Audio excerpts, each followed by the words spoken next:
People need to readjust their dreams. You can't really have the same dreams that you have at 20 years. You came from Madagascar, you went to third world country, then you went to Paris, then you went to London. You're in the music world. You had this whole different side. I worked for companies that we call CAC 40 in France, which is the equivalent of Fortune 500 here. So I had kind of like a triple career. I fell in love with Paris during the summer, just enjoying life. You don't have to be rich. You can just buy a baguette, a bottle of wine. They don't live to work. They work just to live. And that lifestyle was just, for me, just so appealing. I really loved that. I got a reset on my life as well, because I was in this rat race where everything was so important and deadline. So working for a European company really changed my life. Healthcare is free over there, right? So the government is paying when we're sick. So they don't want you to be sick. So that's why the system is organized in a way that, okay, we're going to give you whatever you need to not get sick. So we won't have to pay for your sick. Friends, when I tell them, I live in Texas, for them, it's just like, why Texas? Why Houston? They're following now my adventures. And they're like, oh my God, I want to go there.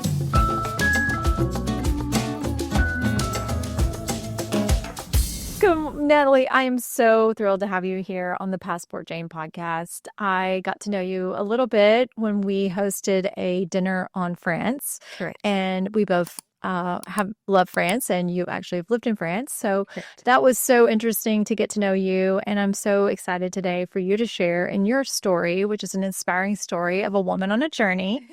So I guess if you could give us a little background on your childhood in Madagascar, and then how you ended up, and you've lived in several countries, and then now you're in Houston. So I would love to hear about that journey. Oh, well, thank you for having me first. So I was born and raised in Madagascar, which is a big island. People think of a small island in the Indian Ocean, but it's a big island, bigger than France and Luxembourg and Belgium all together. I was raised by a mother and a father, married people with 5 children. So I grew up in a household with 4 brothers, and I was the youngest and the only girl in that family. I come from a family of entertainment. So my father was a famous musician back then. So that's how he met my mother. And, when they decided to get married and have a family, he decided to have a more stable job. So he decided to work in oil and gas. And then they had the children. Most of the children. Yes. So Nathalie, you mentioned that you grew up in an entertainment family. Right. So what kind of musician was your father? And then I guess, can you tell me a little bit more about the rest of your family as well? And then you are a musician as well. Correct. So, yeah. I'm a musician as well. So my father was one of those artists in the 60s, having a yay band, as we say in French. So he was singing songs more like the Beatles. So he was famous for that. He was singer, songwriter, playing the guitar. He had a few records out, and then he had his family. And then my brothers, they were more into rock music. But if you would talk about my family over there, we would be more like, they would be like the Jacksons, and I would be Janet, the little sister. That would be more like that. I rose to fame because I went on to a TV show, the first reality TV show there for music, called Pazzapa. And I was a finalist over 1,000 contestants. Wow. Yes. And then after that, I decided to pursue a music career. But my parents were more, all of your brothers have a degree in something, and coming from a third world country, you have to have some sort of stability. So music, yes, but you will have to have at least something in case music doesn't work, and you have something to fall on, right? So I started studying actually sociology, anthropology, because I'm very passionate about people. But my mom said, well, what type of job do you think you'll get with that? So I turned into law, actually. I did 2 years of law, and then I realized that I'm too passionate about fairness, that it would be hard for me to defend people that I wouldn't believe in. And, there's a gray area when it comes to law. So after that, I was like, well, I'll study finance. So I decided to go overseas and study finance. And I had my So did you abandon your musical career altogether, or did you keep? No. You're a singer, right? Yes. And what kind of music were you pursuing? You were. Yes. So I was singing pop music more in Madagascar. And then when I moved overseas, I continued, but more into pop soul music. So I'm a singer-songwriter. I produce song as well. I continued music while I was doing my studies. So I put out records, EPs, as we say, a few songs here and there. I even went on tour. I performed with other musicians. I went on tour in Europe. I also became a DJ, so also performed as a DJ. And it was really exciting, to just to continue that. And once I had, my degree, I didn't want to work in finance. I worked for actually companies that we called CAC 40s in France, which is the equivalent of Fortune 500 here. It was really interesting. So I had kind of like a triple career. So musician, working in marketing, and, working for those companies. I was doing well in music. I even sang for the African Olympic Games, which is like the African Games, not too long ago, 6 years ago, representing my birth country, Madagascar, for the closing ceremony. So I had the chance also to sing for the president of Madagascar and the king of Morocco. So, I loved my musical career. And I believe it's still not over. It's just on pause as of now. Because, as you know, I moved here. I moved to London. I was recording my album actually there. I was living in Maydeville, which is very close to the studio where the Beatles recorded their songs, their famous album where they're crossing the street. Then I moved here marrying my Grammy-winning musician. And then, we moved here to Houston. And after having my baby, I was just wondering what I would do now next. But, I don't know if you have experienced that, but as a mother, had a C-section. And my muscle never really recovered from that. I'm still working on it. So it just feels like I'm still pregnant. So it kind of prevented me to go back to singing in full force the way I was. I kind of changed, my body changed, on top of the identity shift and all of those things. Yeah. So I kind of had to step back a little bit of like, what do I want to do now? I love eating, right? That's one thing. I mean, living in France, becoming a French citizen, you've embraced the culture, loving food. I wanted to always live by my passions. So one of my passions is also pastries. So I started, opening a business in pastry, but then I realized like, no, this is not sustainable for me. That's not really, I love it, but, it wasn't really. But I want to go backtrack just a little bit. Sure. So where did you go to the university? Did you stay in Madagascar to go to school, or did you? So I started university once I finished high school. I started university there, 2 years, where I did both law and anthropology. And then when I realized that, probably I wouldn't be doing that, I went to France. The first year I went to Rouen in Normandy. First year there. Loved it there, actually. Despite all the challenges of being a young girl. I was 19 when I moved there by myself with my. And why did you pick France? What was the draw with France? France, because Madagascar is a former colony of France. So I believe that would have been more easier for me. At first, I really wanted to go to Canada. My mom said that's too far from here.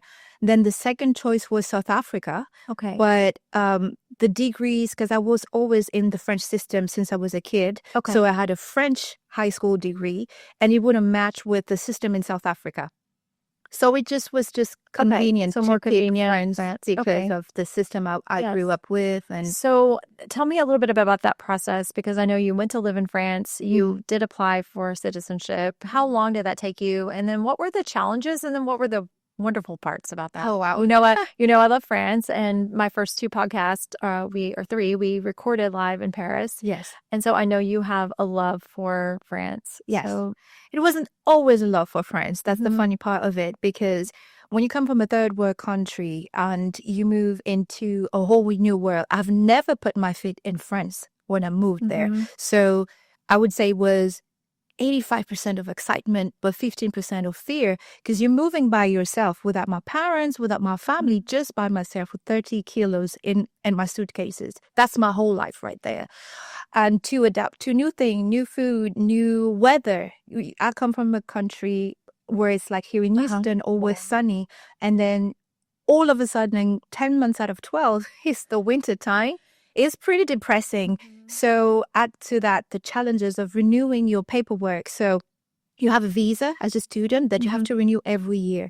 The conditions is to succeed in your studies because it's conditional, and to sustain yourself without asking additional help from the government. So you have to sustain yourself even if my Mhm. parents were doing okay over there, the currency, when you change the currency, it was not sufficient for me to leave to pay for my food, my tuitions, everything. So I had to have a job on So side did of you it. work? And Yes, then, I yeah. did. So what kind of My work did you whole do? life.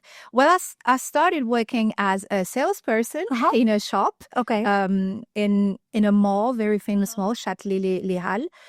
It lasted one summer. Then at the end of the summer, I went doing les vendanges, which is in Reims, basically cutting the vines for champagne. Oh, Yeah, for a so week. interesting. And then after that, I realized that, being standing up all day was something that I Mm-hmm. wasn't comfortable with. So I looked for a job where I could sit. Uh-huh. So I applied for a receptionist at the front desk of a law firm. Okay. So I stayed there for 3 years. And then my second job after that was receptionist at an architect firm, actually. So I did that, throughout my Okay. whole studies there. That's so interesting. Mm. Although a lot of students don't have to work during their studies. And then when you live in a foreign country, sometimes it's hard to get that visa to where you can work as well. So that is really, it's very inspiring that you were able to do that as well. And you were still pursuing music as well. Yes, all of So that. I Like, yeah, know. I was allowed to work only 20 hours. Okay. 20 hours, 22 hours per week. So part-time Time. because you have to study. That's Right. your visa, it's a student visa. But yeah, I did any types of jobs when, I also did babysitting, like I said, working in shops. Mhm. One summer I remember, because during summer you're allowed to have to do more than 20 hours. So that's where you would, work maximum. So I had Mhm. 3 jobs. In the morning I would go babysitting. From 2 to 7 I would do the receptionist Uh-huh. job. And then during the weekend I would work at the clothing shop. So 3 jobs. Just working and hustling and, just trying to make it out there. Yeah. Mhm. So after you acclimated, what's your favorite thing about French culture and living? And I know you moved to Paris eventually. Yes. So tell me about that experience. I fell in love with Paris during the summer. So just the way, French people are living, the sun and just enjoying life. You don't have to be rich. You can just buy a baguette, a bottle of wine of $6, I mean €6, and go sit in a park. The city in itself is so rich in architecture, the beauty of the city. So you don't need extra additional things to do.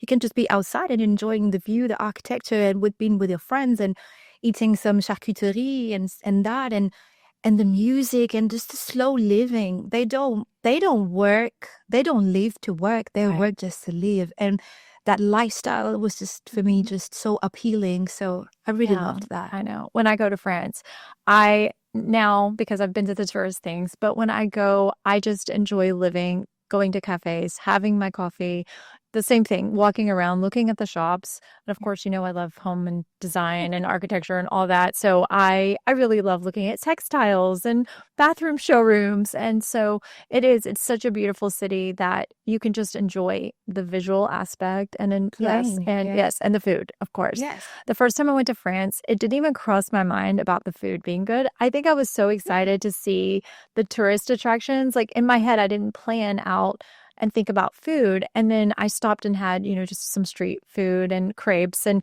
I was like, wow, how did I not know? I mean, I didn't even think about how amazing the food is and the freshness and the fruit and I mean, of course, the bread and cheese I and wine. think, yeah. It's just a continuing of everything. I So think anybody that is not even a foodie just Mhm. kind of become automatically a foodie person because of like how just simple it is, but just the quality of the produce there, and then just how they season it with not maximum than 3 ingredients, and that's it, Yeah. not much more, and just enjoying the Yeah. flavor of things. And Even walking and looking at the little grocery stores Mhm. and shops, the food is displayed. So you walk by and you see all of the fresh fruits out, and then you have the meats and you have the Right. seafood stores and shops, and it's visually and the cheese.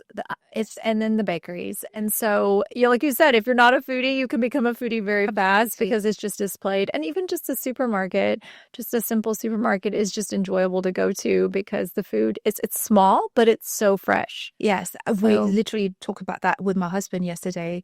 We went to HEB and there's this organic section. And then I said, well, in Europe, it's funny because it's the opposite. Everything is literally organic. Like you have shops, that you enter there. You don't even have to question yourself if it's organic or not. It's the opposite where you would see like, oh, there's an organic section. It was just, it's just that in it. Yes, right. I know. That's one of the reasons when I get really overwhelmed and really stressed, or if life is just kind of crazy here, I sometimes say I have to go take like a mental health and I have to go there to kind of recenter because when I get there, I slow down. I enjoy the food. I enjoy just being with myself and being just, sitting and enjoying the thing. So, and part of that is food, the comfort of that. Absolutely. Yeah. And then, they have to do that because, healthcare is free over there, right? So the government is paying when you're sick. So they don't want you to be sick. So that's why the system is organized in a way that, okay, we're going to give you whatever you need to not get sick. So we won't have to pay for your sickness. What a novel concept. We fight. There's so many things that we're fighting, everything from, medicines and pharmaceutical and the food industry and things like that. But I think getting back to that, I grew up on a farm where we grew our own fruits and vegetables. And my grandmother lived to be over 100 and my great-grandmother was over 105. Oh, wow. So there's definitely something to be said about growing organic produce and, not eating out and really having the better quality. So, yes. All right. I know there's so much we could talk about. We could talk about Paris because we did. We actually hosted a dinner and we talked about Paris probably for 2 hours and we could have kept going. So, but I do want to move forward. And then, so you're in Paris. You also went to London and worked. So, and tell me how you ended up in London. Well, like I said, I started my studies in Paris, then I finished and I decided to work there. But, at some point, I kind of hit all the boxes, the check boxes, right? My mom always said to me, once you have your first job, the first thing you need to do is buy something for yourself in real estate and blah, blah, blah, and all of those things. So it was just that thing where like, okay, I wanted to become a French citizen because I just felt like I embraced so much the culture. And remember, I started at a very young age, at 3 years old in the French system. So just being in that, it just made sense for me to become a French citizen. And then purchased, my first home. And it was also one of those seasons in life where like, well, I'm not married and what am I looking for? Kind of searching for yourself. I was just kind of tired of what happened in Paris. Okay, I did all of those things, great things, and I was continuing music. I just needed a refresh. And it was a reset thing for me. Okay, let me just move to London. Can you believe that I moved there? I became a renter again. Lived in a tiny bedroom, in Maida Vale, in Notting Hill first, and then in Maida Vale, working for a startup, actually financial startup there, in marketing, all of the things. And it was really interesting, but it wasn't as challenging as moving to France. Really? Yes. It was before Brexit. So me being a French citizen, I didn't have any issues of paperwork or anything like that. It was just so smooth landing. And I think that's why I really loved my experience in the UK, because I didn't have to deal with the paperwork administration. It's just like, moving from another area to this area. And I was already accomplished per se in my life that I didn't really have that, I have to make it, because I already kind of made it. I just needed a reset, new life, new scenery, new dreams, maybe, so. So what did you love about living in the UK in London? What are your highlights from living there? It's so different from France. So it's funny because French people love going to London or to the UK. British people don't care about going to France, and they do not like France. They find it odd.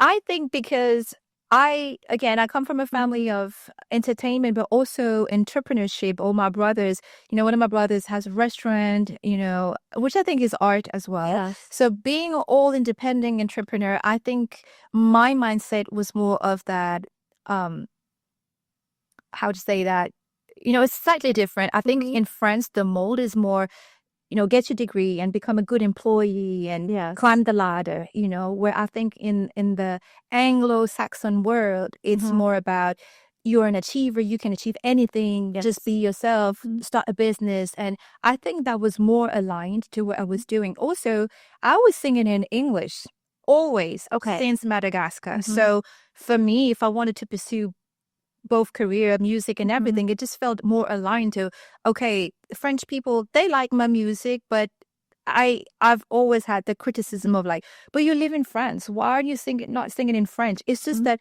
French is such a beautiful language and it's so hard to write beautiful songs. You have titans, in music who wrote Mhm. amazing songs for lifetimes, right? Uh-huh. And for me, and I'm not saying English is easy either, but I just felt like it was more aligned to who Yeah. I was at that Mhm. time to move there and Yes. for my dreams. So you were singing then again in the UK as well. So you're doing your marketing job and then you're singing. And so what kind of places did you sing? And like what let's give me like a typical week. Tiny venues. Uh-huh. Well, I went out a lot there. Uh-huh. How old Because were you? old already. 30, 32, That's not old. 32. Yeah, 32, 33. But grown up, I would say, Yes. versus when I moved to France, I was a young girl, 19 years old, different dreams, Yeah. going out, just enjoying the scene there. And I love that, the British people just know that they have this different lifestyle too.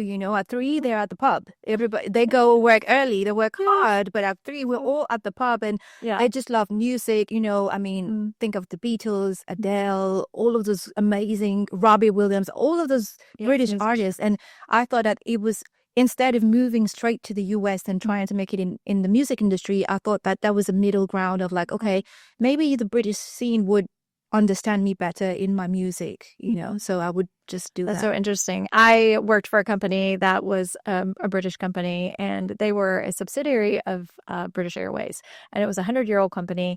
And so I flew to London to go to work, and I had my 2 huge suitcases, and then I thought I was going to be very adventurous and take the subway. But I didn't realize the subways were Very like low. 7 stories deep. And I also did not realize that there was no escalators. Yeah. And so here I am with these huge suitcases because I was going to be in London for 2 weeks and then I was going to India for another week. So I had, winter clothes and I had my whole winter. And then I had this whole other suitcase that was, really warm weather stuff. And so I get down, I keep going, and then I would ask people, like, where am I going? And they would look at me like, lady, you can't, what are you doing? And my company had even told me they would pay for me a car. I mean, they told me just, take a car or a taxi. And I was like, no, I can take the transit. Little did I know. So here I was dragging this around and people would help me. Like people would feel sorry for me and help me. So, but when I got to the office, when I got settled, I got to the office and nobody was there. I got there like at 8 and no one was there. And then my boss told me, he said, yes, the train's not running today or something happened or there's a strike. And I was like, well, don't they still have to come to work? And so it was so interesting. And then then some of my coworkers got there, they were like, let's go get coffee. And we went to a coffee shop and we sat down. And I was used to going and grabbing like a Starbucks and leaving or a coffee shop and leaving and going back to the office or not even leaving the office for coffee, going to the break room and getting coffee. And so then we sit down and we have our mugs. And I was like, oh my gosh, this is amazing. Like, I feel like we're just having this, we talked in community. And then 3 o'clock, it was like, okay, which pub we're going to? And I was like, what? We're going to the pub? It's 3. Yeah. So they taught me the first 2 weeks I spent with a company. They were like, why are you trying to, like, what are you doing? And I was like, I don't know. I've worked for US companies for 20 years. I have no idea. Correct. So at that time, it was probably only 15 years of working in the corporate world. But I got a crash course in living living instead of just working. And we still got our work done and we still, we had our projects, we had our teams. And, but I was so glad because I got a reset on my life as well, because I was in this rat race in such a fast paced life to where everything was so important and deadlines. And then they taught me to slow down. And so working for a European company really changed my life Mhm. as well. But I had forgot about the 3 p.m. pub. And then, you know, it was when we got there, it was like, are you going to pint or what's the one that's bigger? Yeah. So, yes. Yes, they're So, wasted yes. by four.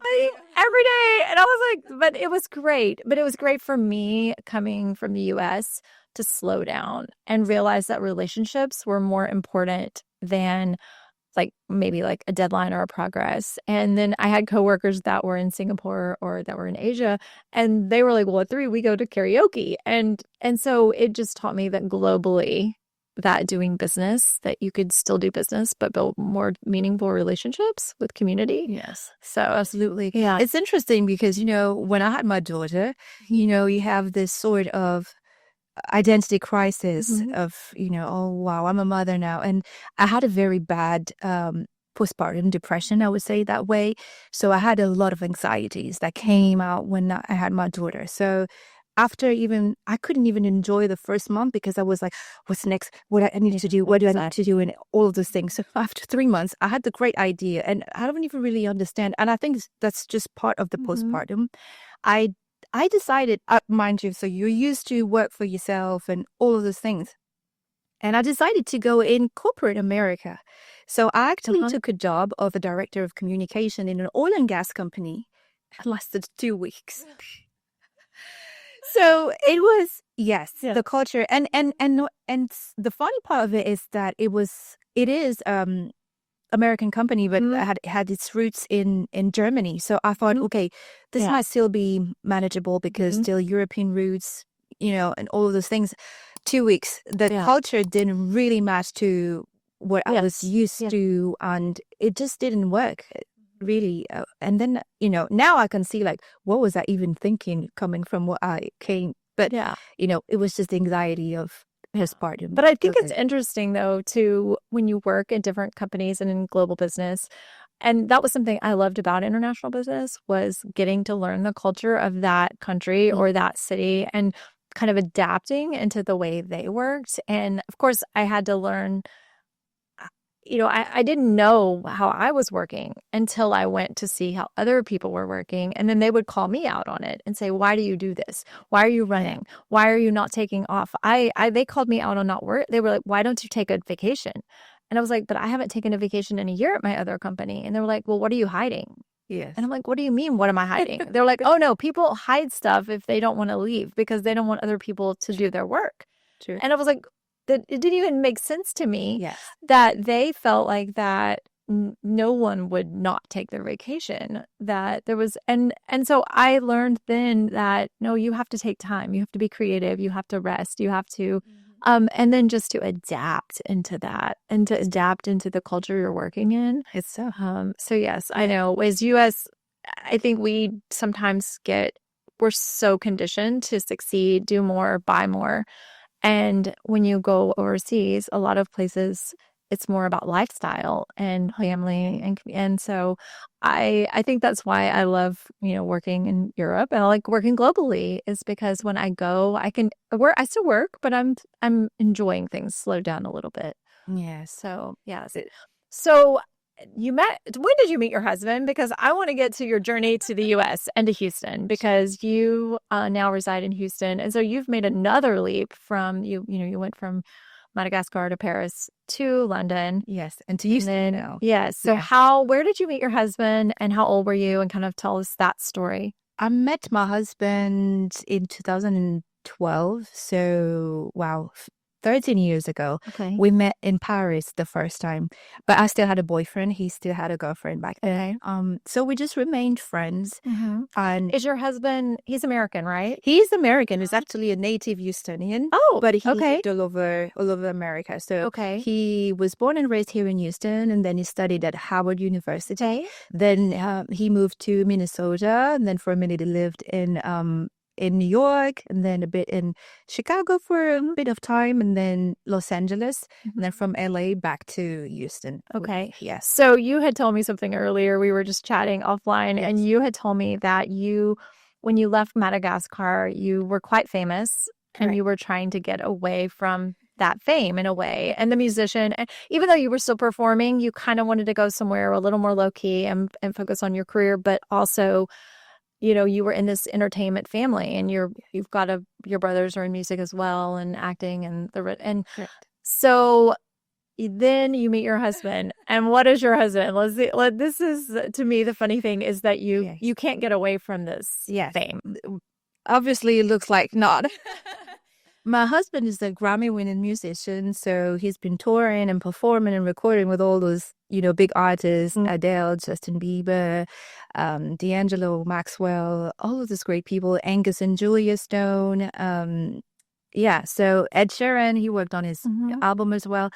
What So, kind of musician is your husband? so he's a drummer. Okay. Yeah, so he started with learning music at church, playing as a gospel drummer. Then he continued with jazz, Mhm. and then when he was at Howard University, he was spotted by Jimmy Jam and Terry Lewis. Okay. They were producing Janet Jackson, Mhm. and then he worked a bit with Prince. So that's why he moved to Minneapolis.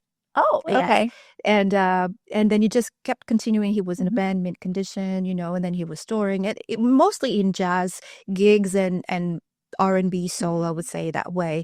And then, as he grow older, he plays he does pop music, Ed Sheeran, Adele, 2 or 3 records of Adele. He performed on it. Yeah, so that's Yeah. what he does. So he was performing in Paris. Yes. Is that right? Yes. Were you involved in the music at that time, or were you just attending a concert? What kind of venue, or how did you? Okay, so he performed at Le New Morning, which is a venue I've already performed before. When we met, I had a blog. That was the thing before podcasts. So I had a music blog, and I was the editor-in-chief of that blog.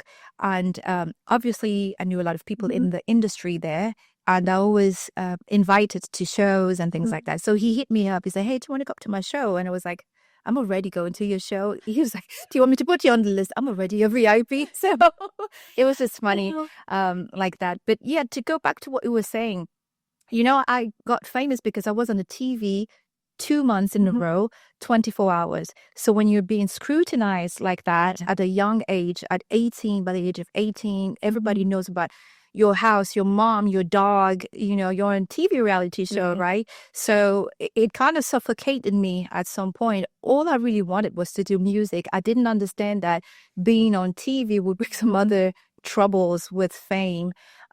So I just wanted to sing and to be a musician. So when I moved to France, that was the thing that I kind of was trying to look at. Like, I just want to do music. I don't really want to be famous like that, Right. be scrutinized each move. It came to the point where I would go to a park. I couldn't even speak because people would listen to my conversation. So it just felt like a prison at some point. And when I moved there, I just wanted to do music, which was great because not all friends knew about me. It was just, the diaspora and, people in the music industry in Paris and things like that.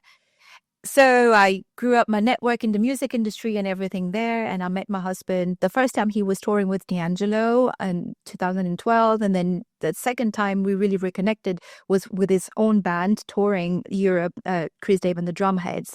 And then, we kind of became friends really close back then. And then we developed a relationship. But, he's a touring musician and I had my life in France. So it came with all the challenges of a long distance relationship, the ups and downs. So Was he still living in the U.S. or was he mostly touring? absolutely. Okay. Yeah. So it came with all the challenges of living with a musician and overseas. So when he would be in Europe, I would go to everywhere we'd go. I would pick a train on the weekends to go where he would be. If he would have day offs, he would come to Paris and stay with me, and vice versa. When I would have, some time off, I would come here to the US. If he's rehearsing for a tour somewhere, I would be there, but on and off like that. So it was a bit of a challenge. So at some point, it was just no longer sustainable. So we just paused, around 2018. And then COVID hit. That's where we reconnected, actually. I think, COVID was, I know for some people it was a very challenging time, but for us, I think it was a good time because it kind of removed all the distractions and all the noise and to really focus on what truly matters, right? What truly matters? What do you really want in life? And we kind of reconnected during that time. And that's where he was like, well, where do we go from here? We need to make this official now. We've been playing this game of, for a long time. So was he in Houston during COVID? No, he was still in Los Angeles. Okay. We were still in LA. Okay. So for him, moving to the UK was a bit of a challenge because of the industry. The music industry for him was mostly in LA or New York. New York was the epicenter of the COVID at that time. So yes, you couldn't be in New York. No New York. No LA for me. I don't really like it. Sorry, no offense. You go from Los Angeles. I think it's a good city, but I couldn't see Just raising your myself a daughter there, a family there. And he's from Houston. So he was like, what about Houston? I was like, okay, that sounds like a good deal. So I moved in the middle of a pandemic. Wow. Yes. I took a flight to Turkey for 2 weeks because there was the travel ban back then. People coming from Europe not being able to go somewhere. So I stayed 2 weeks in Turkey. And then from there, I flew to my one-way ticket to the United States.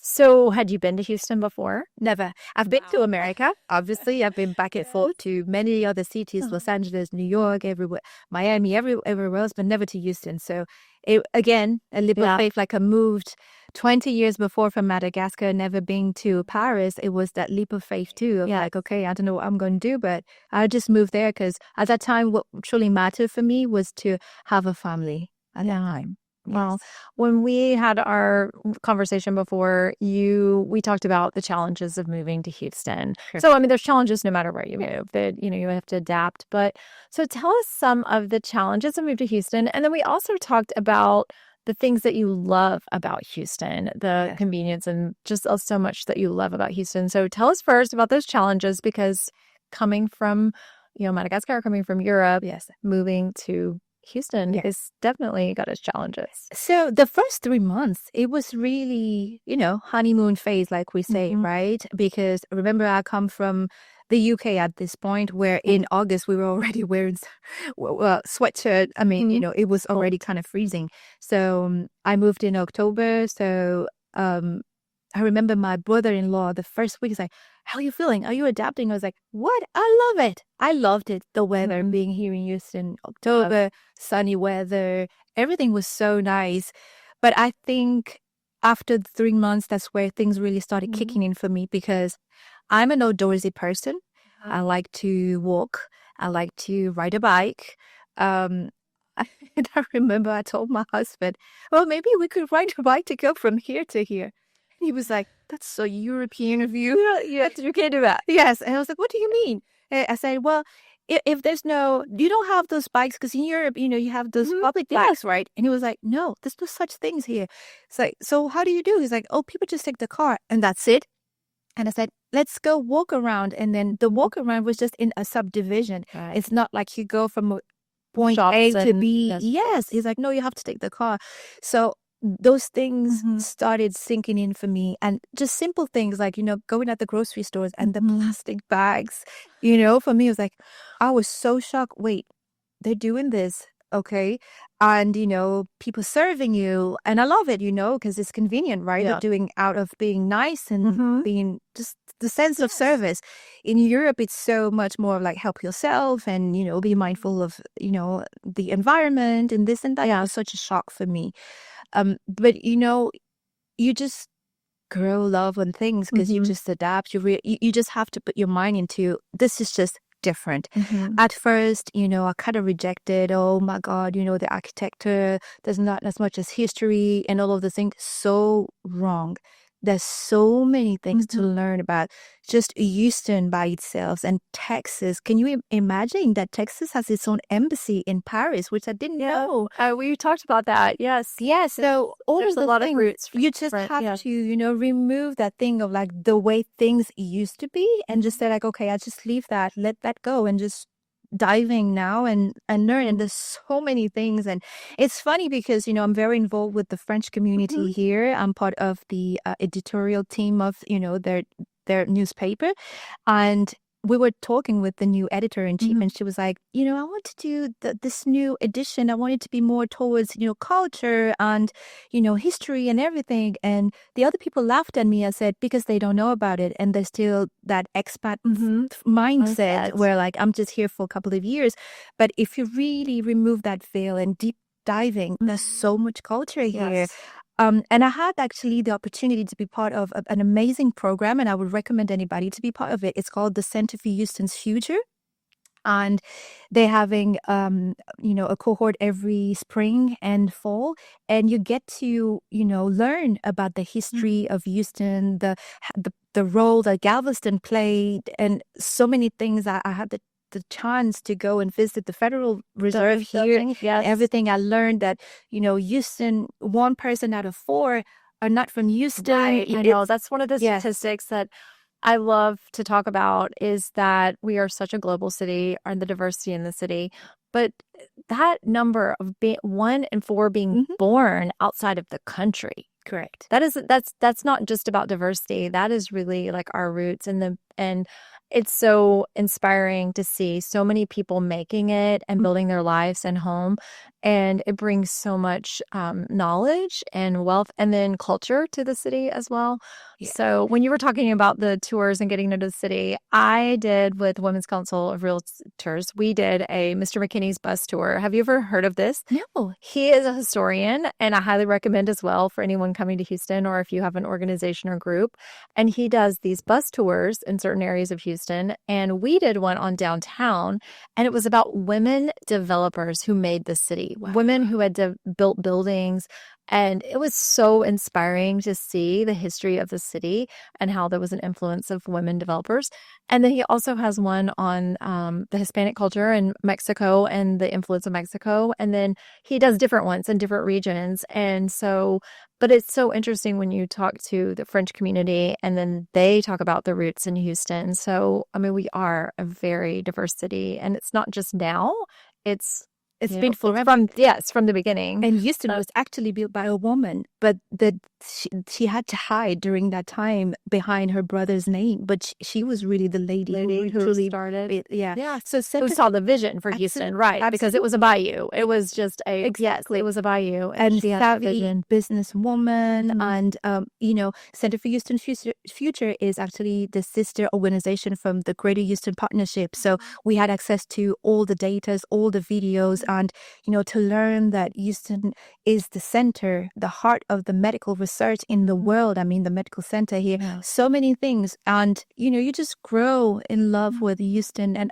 I couldn't even see myself going back to Europe now and living there anymore. That's amazing. Yes. I know. I talk to so many expats that are here in Houston, and they love it. And of course, for me, I'm always trying to go to Europe because I'm like, I want to slow down. But all of the friends I have and people that I've met from all over the world, they love it. I mean, they love the opportunity, but they also love the culture as well. So it's probably coming from a stage of life too, I believe, because now I'm a mother, I'm a wife, having a family, it's safe. I know people would laugh about like us Houston safe, but it really, for me, it's like we live in the suburbs. We have this, simple life, when we love it like that. And, in Europe, it's more like New York City, tiny spaces and hustle and bustle and loud. Last time, a month ago in New York, my daughter was like, "Mommy, it's so loud here." I was like, I know it is. I know. We don't have that in Houston. I will say that it's a quiet city overall.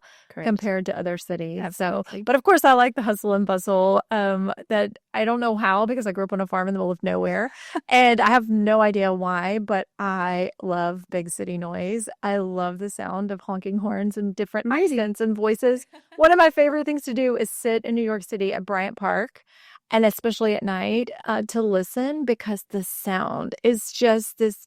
You can hear so many different people's accents and languages and the horns. And it's just a sound that it's almost like music to me. But I love that sound. Of course, I'm sure that might get old at night, trying to sleep. But that's very European too. Europeans love to do that, sitting on a bench and just looking at people going back and forth and just, philosophing about life. But Houston is a peaceful city, and there's so many parks, and there's so much to do.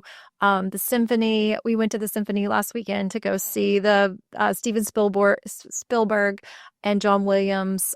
It was basically, I think, 29 movies over, I don't know how many years. And the Houston Symphony is just incredible.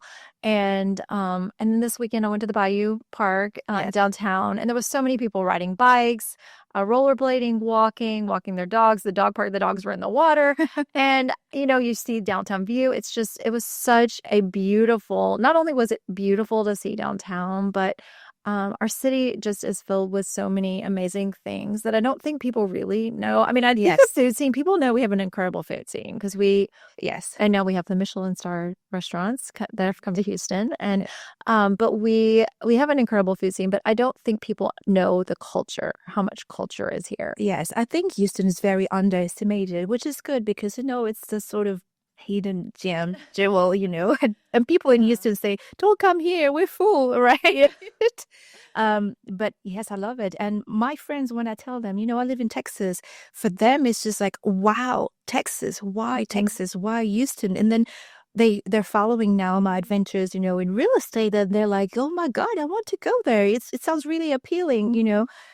It's interesting. And for them just to see that too, coming from a world of being in the music industry and, moving to real estate, which is not really that of a big move for me because my family was also in real estate as young. And I mean, I was born, we already had a few homes and lands and things like that. So for me, it's not really a big jump per se because Yes. it was instilled in me at a very young age. Where my fear was more being taken seriously, it was so funny because before having this podcast, you called me and you said, I haven't read much thing about you on Yes. Google because everything of my past is under my maiden name. My Oh. husband's name is Chris Dave. So obviously I took his his name. so Yeah. now, in real estate, people know me as Nathalie Dave. But if you go back to my maiden name, if you tap in Google Nathalie Andrea, then you'll see everything about me. You. Yes, because So- your bio was really hard to find. And Yeah. so yeah, that's interesting. Yeah. So you've now reinvented yourself again, Right. which I love. And that's the whole purpose of this podcast is to share these stories because I think that sometimes we see someone in a certain light. People see me maybe as a real estate or they see me as this or whatever that chapter of my life. And when I sit down and I get to know these amazing women and then we talk about them, we're like, for you came from Madagascar, you came from a third world country, then you went to Paris, then you went to London, and then you were in the music world and you had this whole different side. And then I know you for global real, I met you in international real estate. Right. And so tell me how you ended up in this next chapter and then tell me kind of what you're doing. And Sure. yeah. Absolutely. Well, I moved here. I was still in the marketing and, music industry and everything. And then again, after the crisis, having my daughter, I was like, okay, what can I do after this? I tried the, corporate America. Yes, 2 weeks. 2 I weeks. quit. Like, this is not for me. Great. Finding yourself again, right? Yeah. I think you also have to, one thing that I like to share to people always is like, I'm 40 years now. And one thing that people need to also be comfortable with is to, readjust their dreams. I think people are so afraid of reinventing their dreams and adjusting their dreams. I mean, you can't really have the same dreams that you have at 20 years, Right. You have to embrace who you became and be where you want to be now. So one of my things was, I think I've always been a vehicle my whole life, through music. I feel like I was healing people through music. I feel like I've inspired people through music, whatever they were doing. And in marketing, it was the same thing, helping people to achieve their goals, whatever it is. So I've always used myself as being, or see myself as being a vehicle. And then having a daughter now, I've been a mother and seeing my husband is African American, and his family and his whole community and seeing all those hardworking people and not really being familiar with real estate. What really astonished me, because again, I grew up with a family where real estate is just part of life. It's not even a question. It's like, do you have food today? Of course, I have food in my pantry. So real estate is just like that. Like, yeah, we have lands, we have homes. It's just natural for me. And then when I realized they had nothing, most of them, it's sad. And they could be, very, very talented, also musicians and everything. Not many of them really still have that, safety of having real estate. And it comes from a space where they're conditioned of like not even dreaming of that being accessible. So it starts from there. So you have one shot and one shot only for them to explain them. No, it's totally doable. Well, we don't know that. We don't know. There's some sort of gatekeeping, with real estate.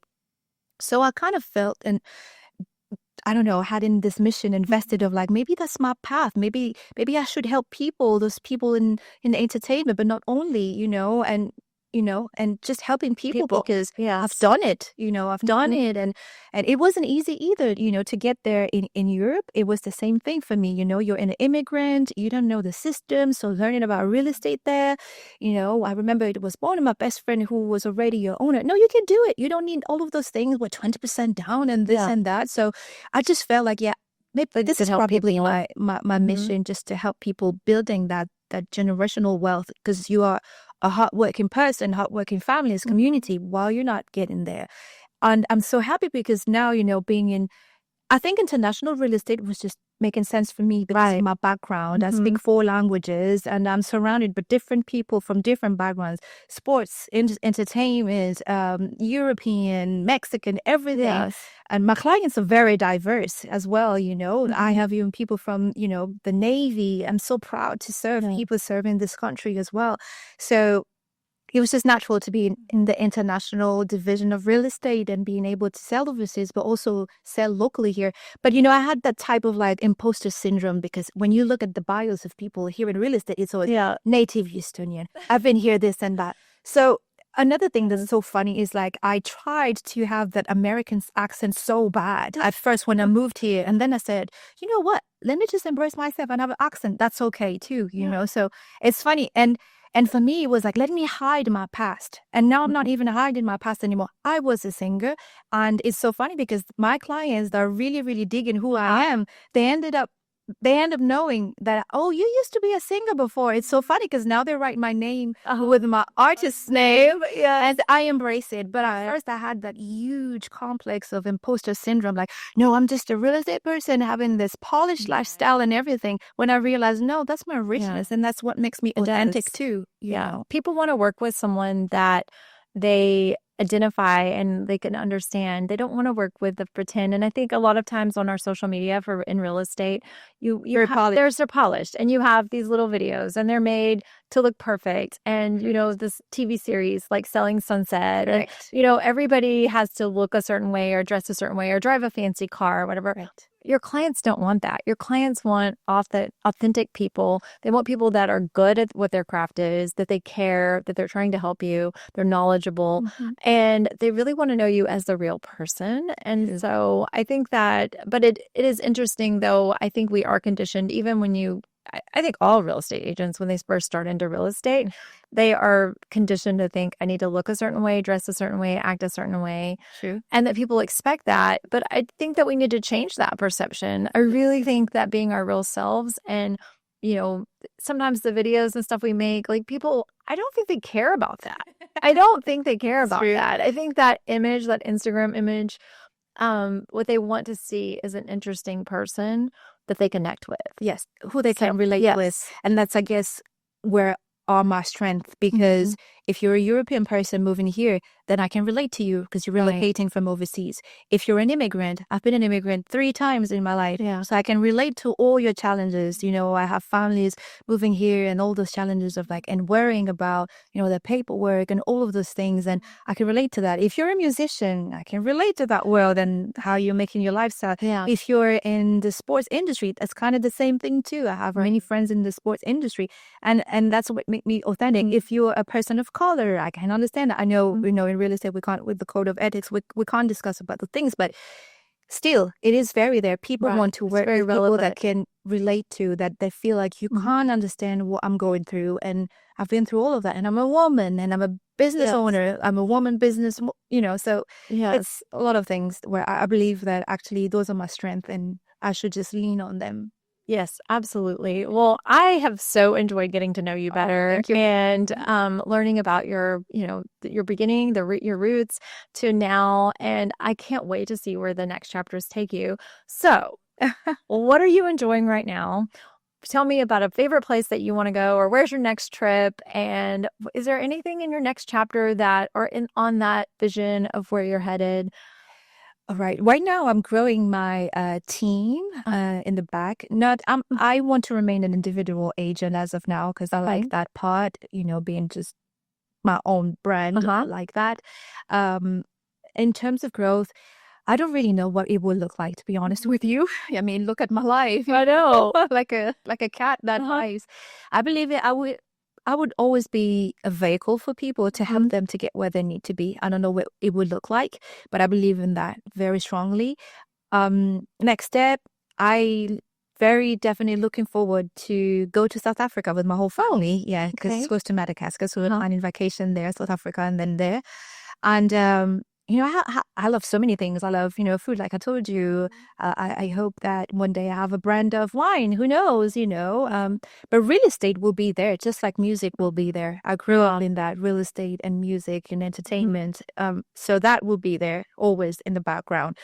Now, the form of that real estate, will it be going back to just owning real estate and managing those things or still helping people? I don't know, but I'll always be a vehicle for sure. Yes. Would it be in terms of coaching people? I don't know. I really don't know. As of now, I'm enjoying serving my clients. I fight tooth and nails for my clients, and I think they appreciate that too. Yeah. So, yes. Well, now, thank you so much Oh. for sharing your journey with me. And I can't wait for the listeners of Passport Jane to hear your inspiring story and for us to hang out more. So Absolutely. I know I'm so glad our paths crossed and that we actually can enjoy this journey together. Absolutely. And thank you for giving me this space to tell who I am truly and without filters. And I truly appreciate that. And thank you. And I think you're doing an amazing job. And good luck with this project. It's amazing. Thank you.